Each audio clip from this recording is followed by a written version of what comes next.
بسم اللہ الرحمن الرحیم الحمد للہ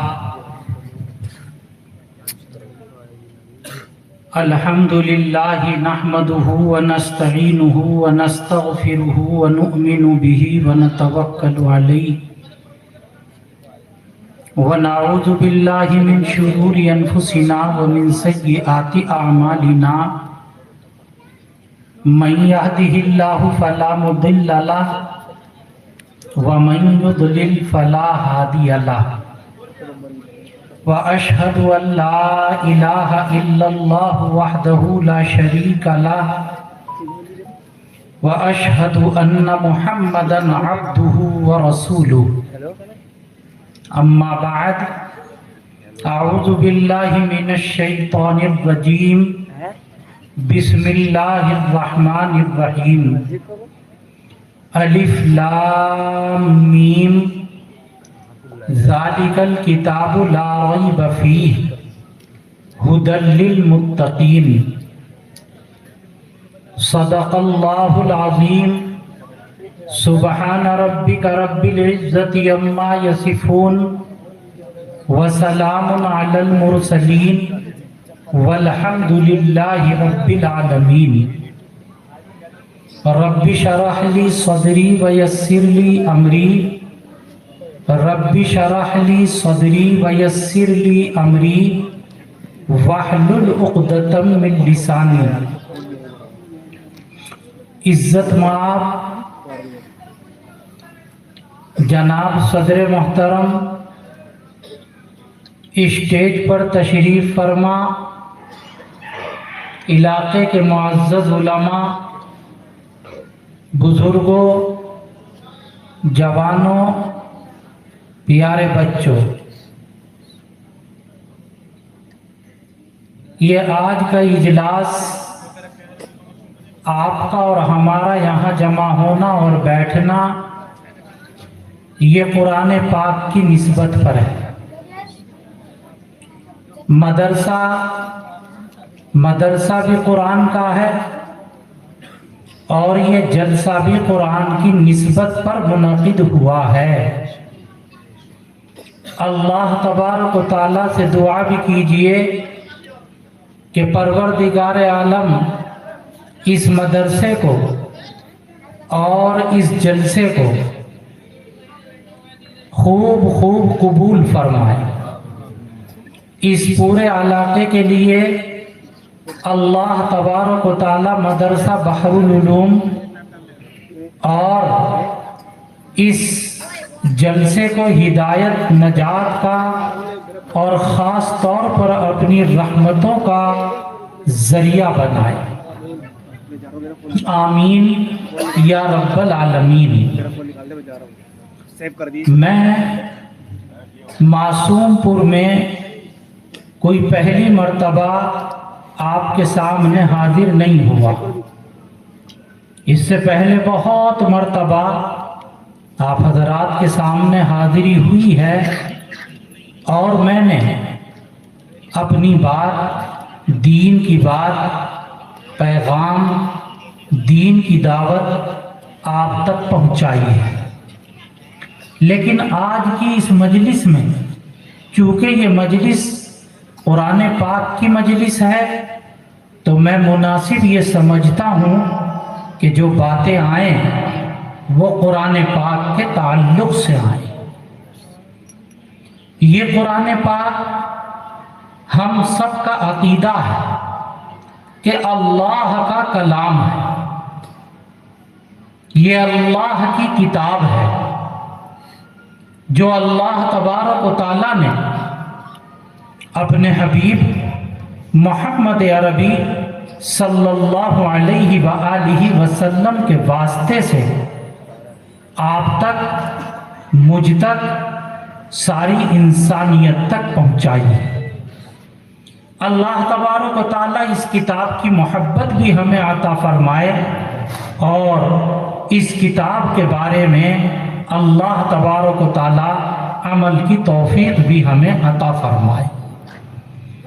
میں نے جو اس وقت قرآن پاک کی آیت آپ حضرات کے سامنے تلاوت کی، وہ سورہ بقرہ کی بالکل ابتدائی آیات ہیں۔ اللہ تبارک و تعالیٰ کا ارشاد ہے الف لام میم، اس کے بعد اللہ نے فرمایا ذالک الکتاب، یہ کامل و مکمل کتاب ہے۔ ہاں میرے بزرگوں، میرے ساتھیوں، یہ ایسی کتاب ہے جو کامل بھی ہے اور ایسی کتاب ہے جو مکمل بھی ہے۔ اس کتاب کے اندر یہ جو قرآن نامی کتاب ہے، اس کتاب کے اندر کوئی نقص نہیں ہے، اس میں کوئی کمی نہیں ہے، یہ عیب اور تمام عیوب سے پاک ہے۔ ذالک الکتاب، فرمایا کہ یہ کتاب ہے، ایسی کتاب ہے جو کامل ہے اور ایسی کتاب ہے جو مکمل ہے۔ لا ریب فیہ، اس کے منزل من اللہ ہونے میں، یہ اللہ کی طرف سے آئی ہے، اس میں کوئی شک کوئی شبہ نہیں ہے۔ یہ قرآن پاک کا اعجاز ہے۔ دیکھیے، ایک بات عرض کرتا چلوں کہ اللہ تبارک و تعالیٰ نے انبیاء علیہ الصلاۃ والتسلیم کو معجزات عطا فرمائے، لیکن ہر نبی کا معجزہ وقتی ہوتا تھا۔ جب نبی چلے گئے جناب ان کا معجزہ بھی ختم۔ آپ مثال لینا چاہیں تو میں مثال پیش کر سکتا ہوں۔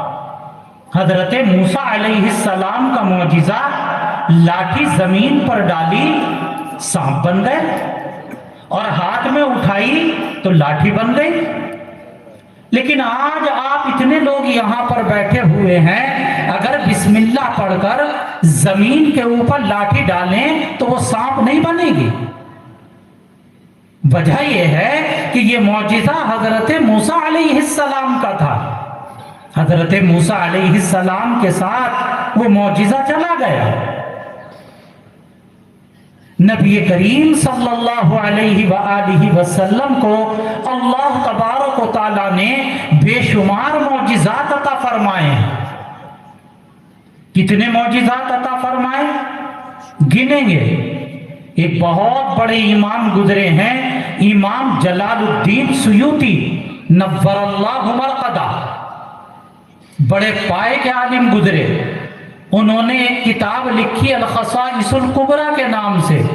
اس کتاب کے اندر حضرت نے آقا مدنی صلی اللہ علیہ وآلہ وسلم کے 1000 معجزات شمار کرائے ہیں۔ گنیے کب تک گنیے گا، شمار کریے کب تک شمار کریے، لیکن ان تمام معجزات نبوی اور ان تمام معجزات رسول صلی اللہ علیہ وآلہ وسلم میں قرآن پاک جو معجزہ ہے اس کی شان ہی الگ ہے۔ یہ ایسا معجزہ ہے جو وقتی نہیں، یہ دائمی ہے۔ یہ زمانہ نبوت میں بھی معجزہ تھا، یہ کل بھی معجزہ اور آج بھی معجزہ ہے۔ علماء نے تو مستقل اعجاز قرآنی کے اوپر کتابیں لکھی ہیں، مضامین لکھے ہیں۔ اب تو ہماری اردو زبان میں بھی اس عنوان کے اوپر بہت کچھ لکھا جا رہا ہے اور لکھا جا چکا ہے۔ میں مثال کے طور پر آپ کے سامنے رکھوں کہ قرآن پاک یہ اللہ کا کلام اور معجزہ ہے۔ اس کے مختلف پہلو ہیں، میں ایک پہلو آپ کے سامنے رکھتا ہوں۔ یہ قرآن پاک کا معجزہ ہے، ایک پہلو رکھ رہا ہوں۔ وہ پہلو یہ ہے کہ اللہ تبارک و تعالیٰ نے اس قرآن پاک کے حفظ کو آسان بنا دیا۔ اللہ نے اس قرآن پاک کے حفظ کو آسان بنا دیا، ورنہ دنیا کے اندر کتنی کتابیں ہیں معصوم پور کے رہنے والوں، مذہبی کتابیں بھی ہیں، اس کے علاوہ دیگر کتابیں بھی ہیں۔ بتائیے آپ نے آج تک دنیا کے اندر اپنے گاؤں میں، اپنے علاقے میں، جہاں جہاں آپ گئے، کبھی سنا ہے کہ یہ فلاں کتاب کا حافظ ہے؟ کوئی آپ کو کسی کتاب کا حافظ نہیں ملے گا۔ تورات اللہ کی کتاب، اس کا حافظ آپ کو نہیں ملے گا۔ انجیل اللہ کی کتاب، اس کا حافظ آج آپ کو ڈھونڈے سے نہیں ملے گا۔ اور زبور اللہ کی کتاب، اس کا حافظ آج آپ کو ڈھونڈے سے نہیں ملے گا۔ اور قرآن اللہ کی کتاب، حافظ کو ڈھونڈنے کی ضرورت نہیں۔ ابھی 10-15 دن کے بعد میں رمضان آ رہا ہے، خود حافظ سنانے کی جگہوں کو ڈھونڈتے ہوئے ملے گی۔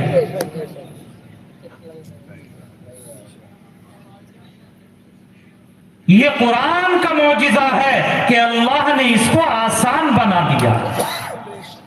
اور معصوم پور والوں ذرا غور تو کرو، کتنا آسان بنایا کہ بچہ حفظ کرنا چاہے اس کے لیے آسان، اور بوڑھا حفظ کرنا چاہے تو اس کے لیے آسان۔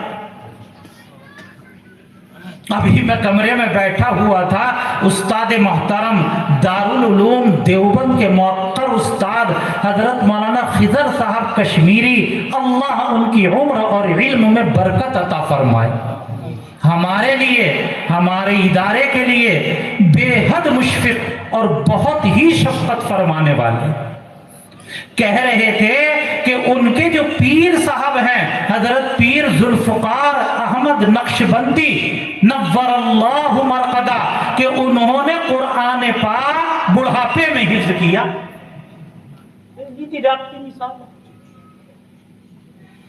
تو بچپن میں حفظ کرنا چاہے اس کے لیے آسان، اور 55 میں حفظ کرنا چاہے اس کے لیے بھی آسان۔ حضرت مولانا شریف صاحب دامت برکاتہم العالیہ، اللہ ان کی عمر میں برکت عطا فرمائے، ایک مرتبہ بتانے لگے کہ زبیر، بنگلے والی مسجد میں رئیس المبلغین حضرت مولانا محمد عمر صاحب پالنپوری نور اللہ مرقدہ کے بارے میں بتا رہے تھے کہ میں بنگلے والی مسجد جاتا، مولانا شریف صاحب نے بتایا، تو حضرت مولانا محمد عمر صاحب پالنپوری میرے ساتھ قرآن پاک کا دور کرتے تھے، اور یہ کہا کرتے تھے کہ شریف مجھے متشابہ خوب لگیں گے، اٹک اٹک متشابہ لگیں گے مجھے، کہ جی کیوں لگیں گے متشابہ؟ پھر اس کی وجہ بتایا کرتے تھے مولانا عمر صاحب علیہ الرحمہ کہ جو کام بچپن میں کرنے کا تھا میں نے وہ کام بڑھاپے میں کیا ہے، میرا حافظہ بڑھاپے کا ہے۔ یہ قرآن پاک کا اعجاز ہے کہ جو اس کو یاد کرنا چاہے اللہ تبارک و تعالیٰ اس کے لیے اس قرآن کو آسان بنا دیتا ہے۔ اور ایک اور بات بتاؤں، مرد حفظ کرنا چاہے تو مرد کے لیے آسان، اور جناب عورت حفظ کرنا چاہے تو عورتوں کے لیے آسان۔ چنانچہ اماں جان حضرت عائشہ صدیقہ رضی اللہ تعالی عنہا، حضرت حفصہ رضی اللہ تعالی عنہا، حضرت ام سلمہ رضی اللہ تعالی عنہا، اور اسی طریقے سے فاطمہ الزہرا رضی اللہ تعالی عنہا، اور اس وقت میں نام یاد نہیں آ رہے ہیں، ایک لمبی فہرست ہے مستورات صحابیات کی کہ جن کو اول تا آخر پورے کا پورا قرآن حفظ تھا، الحمدللہ۔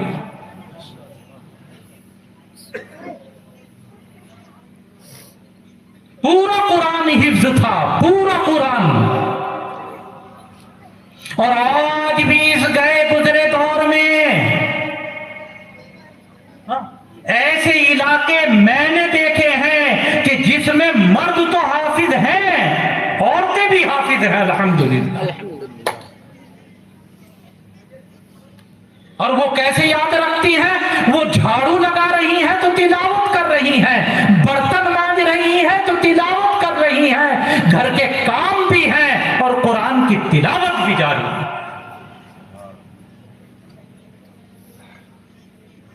تو میں یہ عرض کر رہا تھا، تفصیل مجھ سے کچھ زیادہ ہو گئی، میرے بتانے کا مقصد یہ تھا کہ یہ قرآن کا اعجاز ہے کہ انسان قرآن کو حفظ کرنا چاہے تو یہ پورے کا پورا قرآن یاد ہو جاتا ہے، اسے پورا قرآن یاد ہو جاتا ہے۔ اور آپ کے علاقے میں ایک نہیں، میرے خیال سے کئی حافظ پورے قرآن کے موجود ہوں گے، اور عجیب و غریب قرآن کے حافظ دیکھے میں نے، اللہ اکبر کبیرہ، اللہ اکبر کبیرہ۔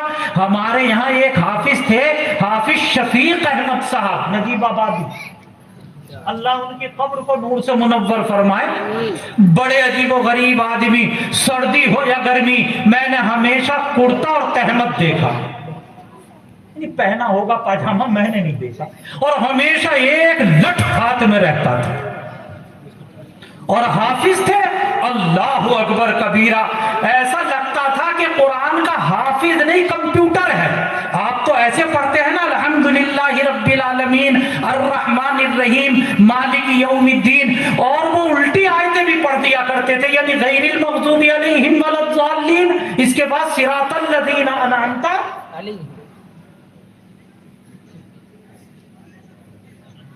میرا تقریباً اب سے 10 سال سے زیادہ عرصہ گزر گیا، میرے جانے کا اتفاق ہوا ایک جگہ جھارکھنڈ میں، تو جھارکھنڈ کے ایک جید عالم، بہت معتبر عالم، وہ میرے ساتھ میں بیٹھے ہوئے تھے، انہوں نے تقریر کی، اور وہ تقریر کرتے ہوئے کہنے لگے کہ ہمارے علاقے میں ایک گزرے ہیں حافظ محمد بادشاہ، حافظ محمد بادشاہ۔ یہ حافظ محمد بادشاہ قرآن پاک ان کی زبان پر رہتا تھا، چلتے پھرتے بیٹھتے اٹھتے ہمیشہ تلاوت کرتے رہتے تھے۔ یہ حافظ محمد بادشاہ جب ایک مرتبہ اپنے استاد سے ملنے کے لیے گئے تو استاد محترم نے یہ کہا کہ حافظ محمد بادشاہ، کہ جی حضور، شاگرد نے کہا، تو استاد کہنے لگے، ان کے بھی استاد تھے، کہنے لگے کہ پورا قرآن ایسا لگتا ہے، ایسا یاد ہو گیا جیسے لوگوں کو سورہ فاتحہ یاد ہوتی ہے۔ تو حافظ محمد بادشاہ جو زانوں بیٹھے ہوئے تھے آگے بڑھ کر کہنے لگے کہ حضرت آپ کے قدموں کے طفیل اللہ تبارک و تعالیٰ نے یہ مرتبہ عطا کر دیا کہ پورا قرآن ایسا لگتا ہے جیسے لوگوں کو بسم اللہ زبان پر چڑھی ہوئی ہے۔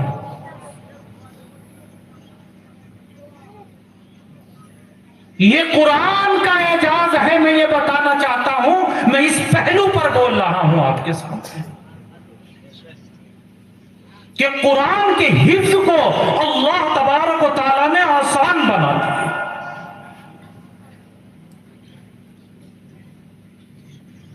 ایک بہت بڑے آدمی گزرے، ان کا نام تھا حضرت عزیر علیہ السلام۔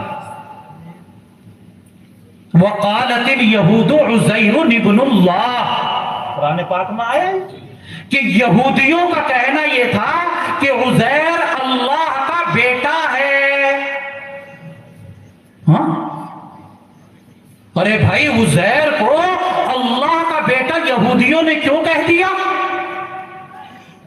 مفسرین نے اس کی وجہ لکھی، اللہ ان مفسرین کو جزائے خیر عطا فرمائے، کہا کہ اس کی وجہ یہ تھی کہ ایک بہت بڑا ظالم بادشاہ تھا، اس نے بیت المقدس پر حملہ کر کے بیت المقدس کی اینٹ سے اینٹ بجا دی اور پورے شہر میں آگ لگا دی تھی، اور تورات کے جتنے نسخے تھے تمام تورات کے نسخوں کو جمع کر کے اس ظالم نے سارے نسخوں کو آگ لگا دی، سب کو نظر آتش کر دیا۔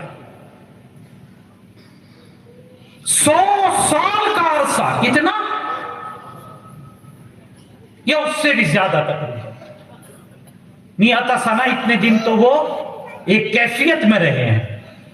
100 سال سے بھی زیادہ عرصہ اس حالت میں قوم یہود کے اوپر گزرا ہے کہ ان کی جو کتاب تورات تھی، پوری دنیا کے اندر تورات کا کوئی نسخہ